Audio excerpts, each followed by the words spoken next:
Hey, it's Midnight Raven, and today we're doing part 2 of the late disappearance case. This is True Crime with Raven, and today we're going to discover what happened to Maddy Scott. A recap: she went to a party at a lakeside with her friends. She stayed the night in her sleeping bag and tent. Her friends went home. The party was attended by around 50 people, and by the next morning, Maddy had disappeared off the face of the earth. All her belongings were left in the tent, and she was nowhere to be seen. So this is True Crime with Raven. If you like these kinds of videos, do give it a thumbs up. Comment down below your thoughts and feelings on this case. Tell me if you also like these being split into two parts, or whether you prefer one long case. It's a work in progress, mind you. This is a new series on my channel. And let's get into the video. So, police had found Maddy's tent after the parents had called for the police after she'd been gone for about 3 days. So, when they arrived at Maddy's tent had been trampled by Saturday night partygoers.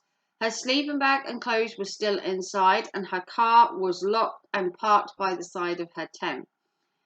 The car had clothes inside and her purse and an expensive camera, while on the bed of the truck was a small axe and a cooler with wine in it. Many of the partygoers were found and were given polygraph tests, but no one had any useful information. Does this mean that an outsider found her tent and decided they were going to kidnap Maddy, as it seemed that none of her friends had any idea of what happened? So police had to delve deeper. So her mobile phone during this investigation had not been found, so they couldn't find out whether she'd been talking to anybody or anybody else.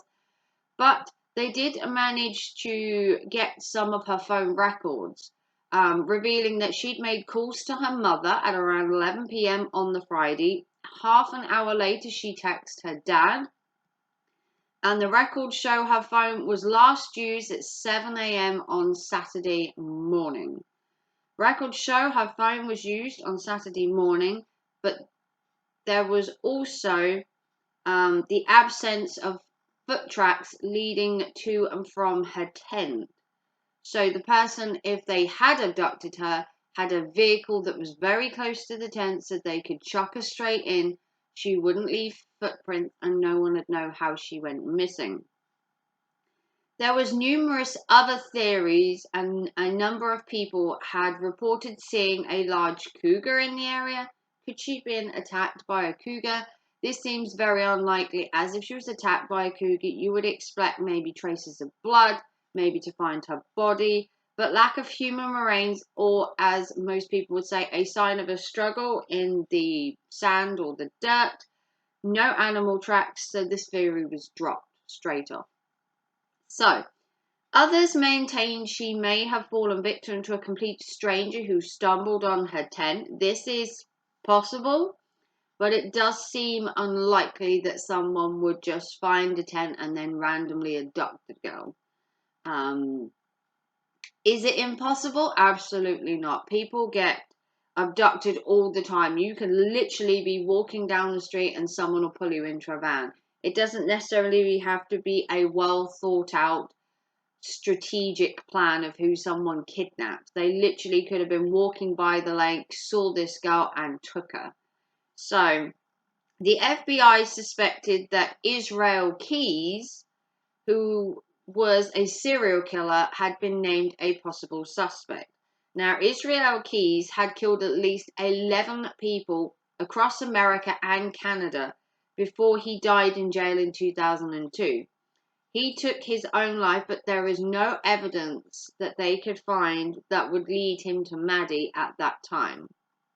So, one final explanation in this case was that her disappearance was something to do with a local man, someone who maybe knew her.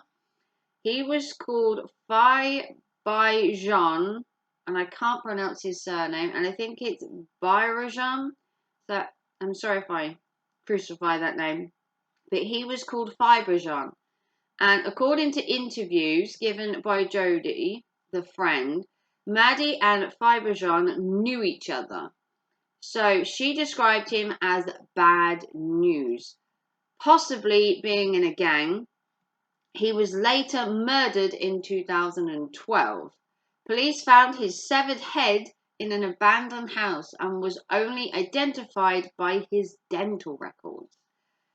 His body was his body was never found. So they found his head, but they never found the rest of his body. Maddy Scott remains a missing person to this day. There has been no sightings, no body has been found. No one has come forward with any evidence to say where she was. Had one of the serial killers been a part of Maddy's death?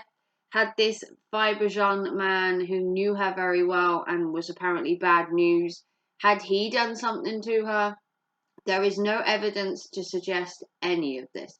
She literally went to a Lakeside party, stayed there the night, her friends went home, and by the next morning she'd gone. There are no traces, no phone calls, no nothing to her mother or father or any of her friends after that day. She literally disappeared with no trace. She didn't move her truck. She didn't take her things. This would, to me, suggest an abduction, but there doesn't seem to be any way of tracking her. She just seems to have vanished. She's like a girl that got up in the middle of the night and disappeared into thin air. So could the serial killer have killed her? It's possible. Serial killers do have a thing, but serial killers don't tend to just attack random people. Do they? Maybe, but it seems unlikely. Had a friend of hers killed her? They do say that the most unlikely suspects are the ones that know you the most. So this man knew her. Could he have taken her life? We will never know because he obviously died in 2012. And in 2022, Maddy Scott still remains missing to this day with no links, no evidence, and nothing to suggest she is fine and well. We have to assume the worst, and to this day she is still a missing person. So my thoughts and feelings go out to Maddy Scott. If she's out there, contact your family, let them know you're all right. And unfortunately she may have come to a demise, which is also upsetting. But this is the Lakeside disappearance. This is True Crime with Raven. I hope you enjoyed this video. Let me know down below your thoughts and feelings on this case. Also, let me know if you prefer having these in 2 parts, or would you prefer the cases to be as a whole in like 10-minute shorts, depending on how long the case is. It's entirely up to you. I can do either. If you want to see more from me, check me out on Instagram. If you want to support the channel and my research, consider PayPal, a super chat, or become a member for 1 extra video a week behind the scenes. Like and subscribe. This is True Crime with Raven, and I will see you tomorrow for another video. Take care and thanks for watching. Bye, guys.